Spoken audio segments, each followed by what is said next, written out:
شروع اللہ کے نام سے جو بڑا مہربان اور نہایت رحم کرنے والا ہے۔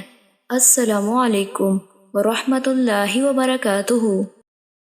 حضرت عبداللہ بن مسعود رضی اللہ تعالیٰ عنہ سے مروی ہے کہ نبی کریم صلی اللہ علیہ وآلہ وسلم نے فرمایا، وہ آدمی آگ میں داخل نہیں ہوگا جس کے دل میں دانے کے برابر ایمان ہوگا، اور وہ آدمی جنت میں داخل نہیں ہوگا جس کے دل میں دانے کے برابر تکبر ہوگا۔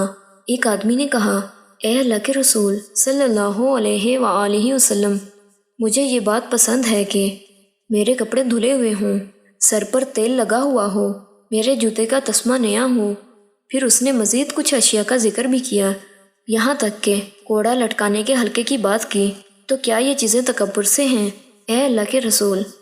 آپ صلی اللہ علیہ وآلہ وسلم نے فرمایا، نہیں، یہ تو جمال ہے، بے شک اللہ تعالیٰ جمیل ہے اور جمال کو پسند کرتا ہے۔ تکبر یہ ہے کہ حق کو ٹھکرا دیا جائے اور لوگوں کو بنظر حقارت دیکھا جائے۔ یہ مسند احمد کی حدیث ہے جس کا حوالہ نیچے موجود ہے۔